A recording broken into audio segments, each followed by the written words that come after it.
1,26,000 మంది పంచాయత్ సెక్రటరియట్లో ఎంప్లాయీస్ కొత్తగా రిక్రూట్ చేశారు.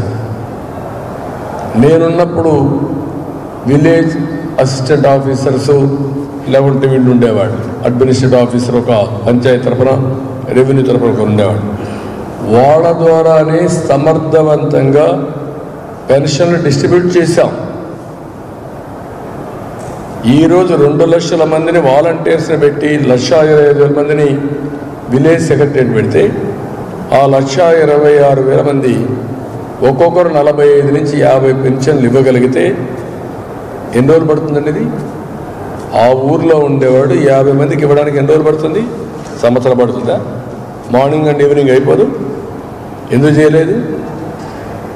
ఒకరోజు కాకపోతే 2వ రోజు అయిపోతుంది.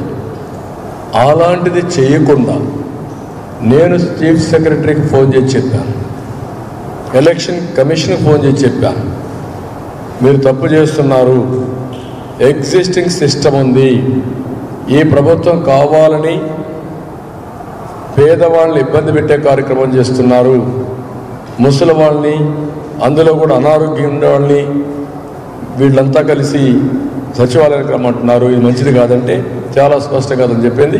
మేము ఆలోచిస్తాం, వీలైతే మేము ఇంటి దగ్గర డిస్ట్రిబ్యూట్ చేస్తామన్నారు. ఎందుకు డిస్ట్రిబ్యూట్ చేయలేదు? ఇంకొక మాట కూడా హైబ్రిడ్ మోడల్ అన్నాడు. ఎవరైతే రాలేకపోతారో వాళ్ళందరికీ ఇంటి దగ్గర ఇస్తాం, ఎవరైతే రాగలుగుతారో వాళ్ళకందరికి ఇస్తామన్నారు. సెకండ్ మీకు డబ్బులు ఉన్నాయా? ఫస్ట్ మీద డబ్బులు ఉన్నాయా? ఎందుకు ఇవ్వలేదు? 3వ తారీఖు ఎందుకు ఇచ్చారు? 3వ తారీఖు వెళ్ళారు, డబ్బులు ఇచ్చారా? ఎందుకు ఇవ్వలేదు డబ్బులు?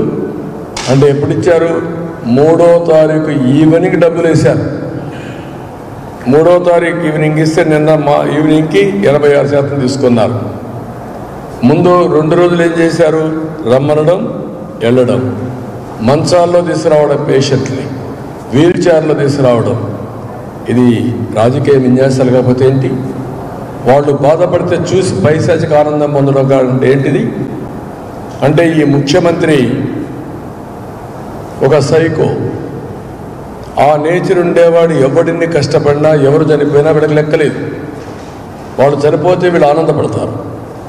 అలాంటి దుర్మార్గమైన కార్యక్రమం చేసి ఇప్పుడు సిగ్గు ఎగ్గు లేకుండా ఆ వాలంటీర్స్ దగ్గర తప్పుడు ప్రచారం చేపిస్తూ మేమేదో అడ్డుపడ్డామని మాట్లాడే పరిస్థితికి వచ్చారు. మేము ఆ రోజు ఈరోజు చాలా స్పష్టంగా ఉన్నాం. వాలంటీర్స్ అనేవాళ్ళు రాజకీయంలో ఇన్వాల్వ్ కావడానికి వీల్లేదు. ఇది ప్రజాస్వామ్యం. ప్రజాస్వామ్యాన్ని అపహాస్యం చేసే విధంగా ప్రభుత్వ ఎక్స్పెండిచర్తో, ట్యాక్స్ పేయర్ మనీతో వీళ్ళు రాజకీయం చేసి దుర్మార్గులు కోటేయమంటే చూస్తూ ఊరుకునే పరిస్థితిలో ఉండం. మంచి వాళ్ళకి పూర్తిగా హామీ ఇచ్చాం, మీరు ఎక్కడ ఇన్వాల్వ్ కావద్దండి, మీ ఉద్యోగాలు ఉంటాయి, మీ క్యారియర్ కూడా బిల్డప్ చేస్తామని చెప్పాం. కడాన నేను ఏ యాక్సిడెంట్ పోయానంటే 3వ తారీఖు మీరు చూస్తే మీరు ఎవ్వరూ భయపడద్దండి, మీకు కానీ ప్రభుత్వం పెన్షన్ ఇవ్వకపోతే 3 నెలలు వెయిట్ చేయండి, నేనున్నాను. ఏదైతే 4,000 రూపాయలు పింఛన్ ఇస్తా అన్నామో 4,000 రూపాయల పింఛన్తో ఈ 3 నెలలు కూడా కలిపి జూన్ మీకు అందరికి ఇచ్చే బాధ్యత. జూన్లో ప్రమాణ స్వీకారం అవుతాను, జూలై నుంచి ఇస్తా, ఏప్రిల్, మే, జూన్ అదనంగా 1,000 రూపాయల చొప్పున ఇచ్చే బాధ్యత నాదని చెప్పారు. ఆ దెబ్బతో భయపడిపోయి మొన్న డబ్బులు రిలీజ్ చేశారు.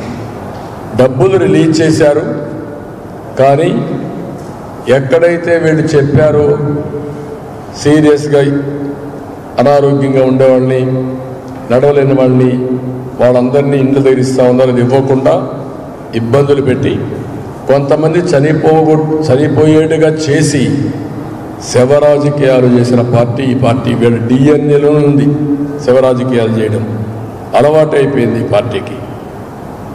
అందుకే నేను చాలా తీవ్రంగా ఖండిస్తున్నా. ఈ పెన్షన్ అనేటివి తెలుగుదేశం పార్టీ 83లో ఎన్టీ రామారావు గారు ప్రారంభించారు, 30 రూపాయలు.